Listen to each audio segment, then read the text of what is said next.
መካን የሆነ ሰው ወደ ቤተ ክርስቲያንህ መጥቶ ወይም በቤቱ ሆኖ አምላከ ጽዮን ለጽድቅ ሆይ ልጅ ስጠኝ ብሎ ቢማጸነኝ ላንተ ስል በቃኝ እስከሚል ድረስ ልጅን ሰጠዋለሁ።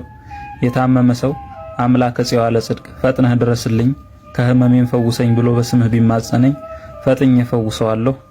ኃጢአተኛ ሰው ወደ ቤተ ክርስቲያንህ መጥቶ አምላከ ጽዮን ለጽድቅ ኃጢአቴን ይቅር በለኝ ብሎ ቢለምነኝ ኃጢአቱን ደምስሼ ወንዱን የ40 ቀን ሴቷን የ80 ቀን ሕፃናት አደርጋቸዋለሁ።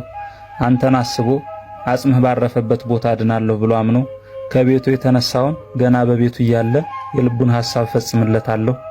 ዜና ገድልህን የጻፈ ያነበበ የሰማ ስምህን የጠራ መታሰቢያህን ያደረገ እስከ 7 ትውልድ ድረስ እምርልሃለሁ ብሎ ጌታችን ቃል የገባለት ፈረጎ ከተባለ የቀትር ጋኔንና ሰዓሪተ ሰንበት ከተባለች ዘማዊትና ሰንበትን ከምትሽር ሴት የተወለደ በወንድማማቾቹ ቅዱሳን በአቡነ ተክለ ሃይማኖትና በአቡነ ዜና ማርቆስ ጸሎት አርአያው ከአየር አጋንንትነት ወደ ሰውነት ተለውጦ የክርስትና ጥምቀትን በአቡነ ዜና ማርቆስ እጅ ከተጠመቀ በኋላ በንስሐና በተጋድሎ ጸንቶ ለቅድስና ማዕረግ የበቃ በዚህም የእግዚአብሔርን ታላቅ የሆነ ቸርነቱንና ሁሉን ቻይነቱን ማሳያ የሆነ የስሙ ትርጓሜ ለጽድቅ የተማረከ ለጽድቅ የተጠራ ማለት የሆነ ታላቁ ጻድቅ አቡነ ጽዮን ለጽድቅ ወር በገባ በ29 ታስቦ ይውላል።